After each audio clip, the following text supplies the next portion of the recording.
त्यांची हयात पूर्ण विना आरक्षणाची गेली, पण आपल्या लेकराचं वाटोळ आता होऊ द्यायचं नाही म्हणून म्हातारे माणसं सुद्धा आपल्या नातवाला न्याय मिळाला म्हणून रस्त्यावरती उतरले.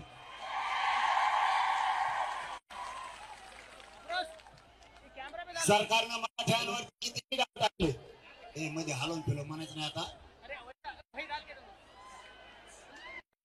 माईक पीक अजिबात बाजून ठेवा. सरकारनं मराठ्यांवरती डाव टाकायचं ठरवलं. सरकारने छगन भुजबळाच्या माध्यमातून पुन्हा सरकार त्याच्या आडोशाला लपायला लागलं. सरकारने त्याला मंत्रीपदही दिलं. त्या मंत्रीपदाच्या जोरावर त्यानं ओबीसीचे पडेल फिडेल सगळे आमदार गोळा करायला सुरुवात केली. बहुतेक देवेंद्र फडणवीस साहेबांनी सांगितलं असावं की तू यांना गोळा कर, मी तुला साथ देतो. कारण ज्या सरकारमध्ये छगन भुजबळ राहतोय, मग छगन भुजबळला इतकी मस्ती आलीच कशाची. मराठ्यांचं अंतर्वाली शांततेत आंदोलन सुरू आहे.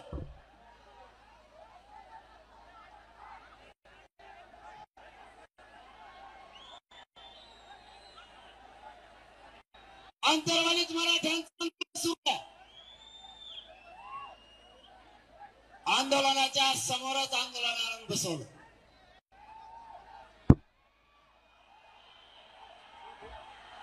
याचा अर्थ होतो छगन भुजबळला सरकारचा पाठिंबा आहे आणि मराठ्यांशी त्यांना दंगल घडून आणायची. मराठ्यांना मी शांततेचं आव्हान केलं आणि मराठा शांत बसला. जर मराठ्यांनी ठरवलं असतं छगन भुजबळला दंगल करायची आणि छगन भुजबळला उत्तर द्यायचं तर मराठ्यांनी त्याला चेटी सुद्धा घालून दिली नसती.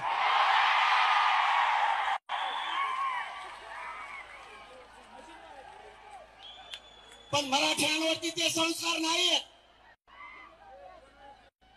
मराठा एकदा शांत म्हणलं की शांतच राहतो. कोणाच्या पायाला पाय लावत नाही, पुन्हा पाय सुद्धा पडत नाही. या मराठा समाजाला माझी हात जोडून विनंती आहे, तुम्हाला मी मायबाप मानलाय, तुमच्याशी मी कधी दगा करणार नाही. फक्त शांततेत राहा.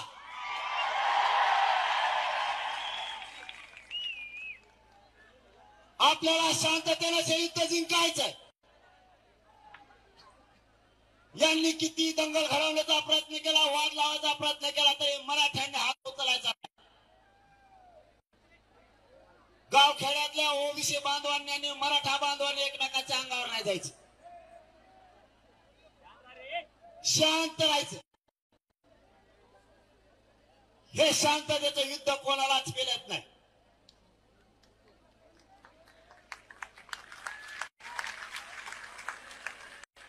मराठा समाजाला मी मायबाप मानतो. मराठा समाजानं प्रामाणिकपणानं माझ्यावर मुलगा म्हणून विश्वास ठेवला आणि तुमच्या पायाची शपथ घेऊन सांगतो, मराठा समाजाशी मी एवढा सुद्धा दगाफटका केलेला नाही.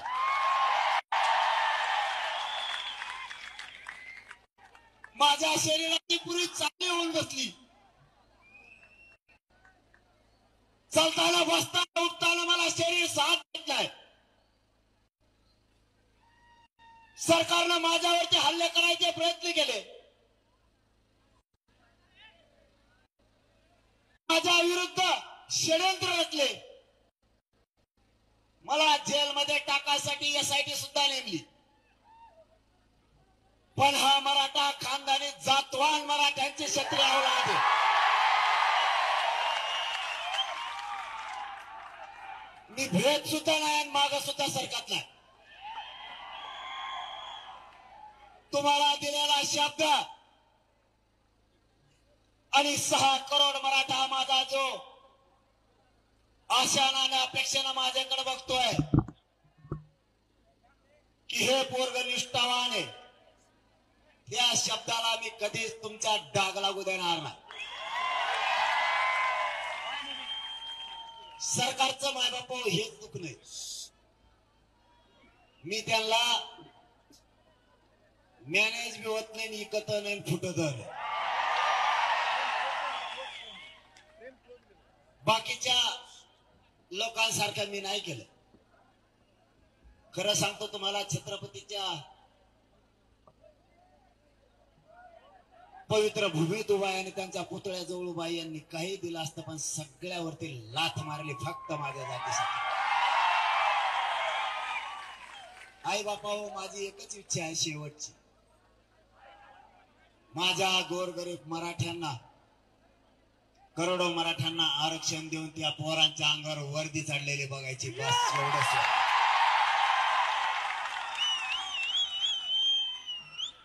मराठ्यांच्या मायबापा रात्रंदिवस कष्ट करायला लागले. मराठ्यांच्या नोकरदार वर्गाने 1-1 रुपये मागे ठेवून मुलं शिकवल्या. व्यावसायिक मराठ्यांनी सुद्धा 1-1 रुपये जमा करून आपले लेकरं शिकवले. मराठ्यांनी वेळोप्रसंगी ऊस तोडले.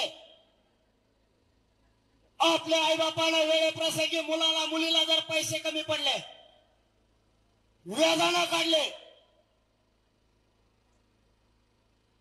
वेळेप्रसंगी त्या मायबापाचं रानही गेला, सावकाराच्या घशात गेलं, पण लेकराला शिकवण्यात मायबाप मराठा कधी कमी पडला नाही. पण या आरक्षणानं मराठ्यांचा घात केलाय. लाखानं मराठ्यांचे पोर सुशिक्षित बेकार म्हणून आई बापा समोर व्यसनी होऊन हिंडायला लागली. म्हणून मराठ्यांनी ठरवलं, आता काही झालं, मराठ्यांना ओबीसीतून आरक्षण घेतल्याशिवाय हटायचं नाही. आपल्या मराठा नोकरदार असणाऱ्यांच्या सुद्धा भरत्या होत नाहीये. जो कोणी मराठा अधिकारी आहे, मग क्षेत्र कोणचंही असू द्या, त्यालाही धमकवलं जात आहे. त्याला काय म्हणतात माहित आहे तुम्हाला? आपल्या मराठ्यांच्या अधिकाऱ्याला हे येते बाचकाने 2-4 दगडे गोळा होऊन हे म्हणतात, तू मराठ्याचा म्हणून काम करीत नाही का आमचं? आपण त्यांच्या अधिकाऱ्याला कधी म्हणतो का तू ह्या जातीचा आहे म्हणून आमचं करत नाही? रक्षण करा.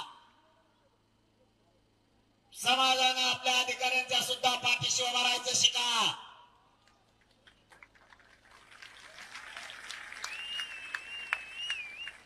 अधिकाऱ्याला त्रास देते, आपल्या गोरगरीब मराठ्यांना त्रास देते. मला या नांदेडच्या नगरीतून शेवटचं सांगायचंय, आणि सकाळपासून हिंडतो, माया टांगड्या दुखायला लागल्या तर तुमच्या पार मोडून गेल्या असत्या. पाठदिशीवर किंवा पण नांदेड नगरीतून शेवटचं सांगतो. नाही नाही काय मारतो का? मला भाभी राहत आहे ना, कवरच चलून ते म्हणतोय देऊ.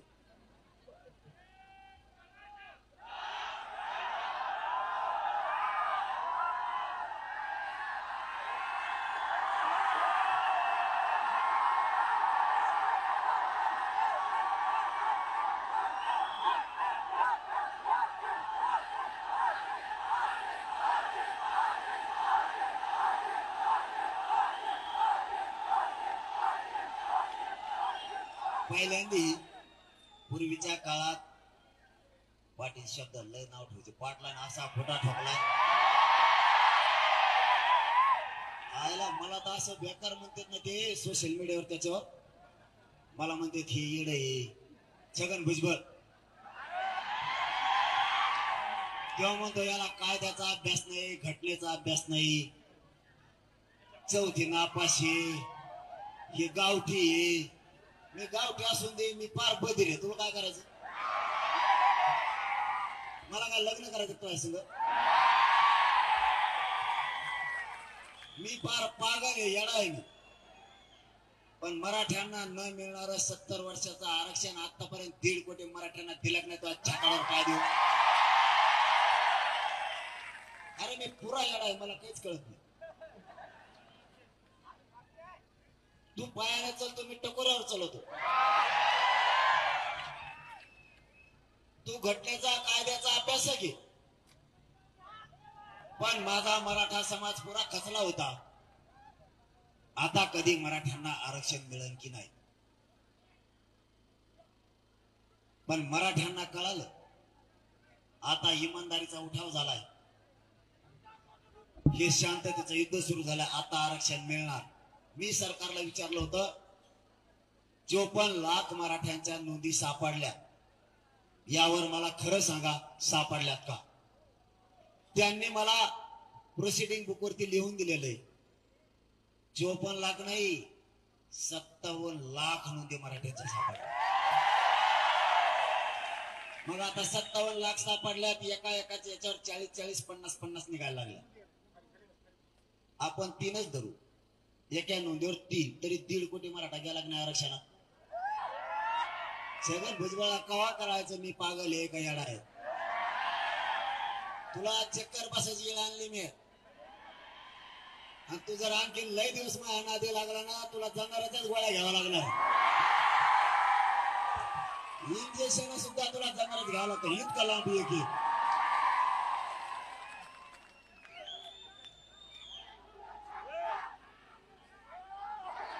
हैदराबादचं गॅजेट लावण्यासाठी समिती हैदराबादला गेली.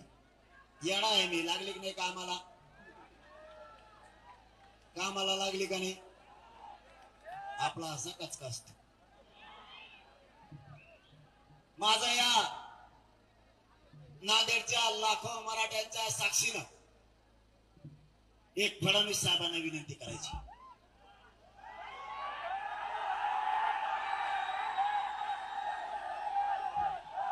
तुम्ही छगन भुजबळला बळ द्यायला लागलात, आमचं काही म्हणणं नाही. तुम्ही त्याला बळ घ्या, कडाला घेऊन हिंडा, त्याचे मुके घ्या, आम्हाला नाही देणं घेणं. पण तुम्ही जी त्याला टोळी जमा करायला सांगितली ओबीसीच्या नेत्याची, आणि त्यांना आम्ही कधी शत्रू मानलं नाही, कधी विरोधक मानलं नाही. तुम्ही आमच्या अंगावरती त्यांना घालायला लागलात. आणि तुमचा दुसरा एक पण आहे की मी ओबीसीचे नेते एकत्र करून पाठीमागं जो नेरेटिव्ह पसरला होता, जो गैरसमज पसरला होता, तो भरून काढणार.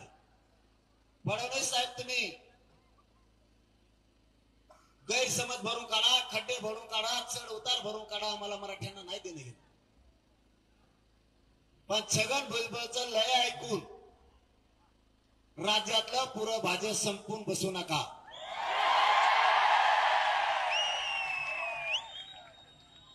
माझं तुम्हाला सांगणं आहे, आम्ही तुम्हाला कधी विरोधक मानलेलं नाही, कधी मानणारही नाही. आमचं आहे ते आरक्षण द्या, हेच मराठी तुम्हाला डोक्यावर घेऊन नाचते. पण जर छगन भुजबळचं ऐकून मराठ्यांना त्रास द्यायचा प्रयत्न केला तर 280 उमेदवार पडत असते तुमचे. छगन भुजबळ साहेब, आम्हाला आमच्या लेकराच्या पुढे काय दिसत नाही. आता भाजपच्या, राष्ट्रवादीच्या, काँग्रेस, शिवसेनेच्या मराठ्यांनी ठरवलंय, नेता मोठा करण्यापेक्षा आपल्या जातीचे स्वतःचे लेकर मोठे करू. 10% मराठे सुधारतील राजकारणात जाऊन, पण 90% मराठ्यांचं काय. आणि या मनोज जरांगेने नेमका तोच विडा घेतला की 10% सुधारायचे नाही, पण 90% गरीब मराठे सुधारायचे.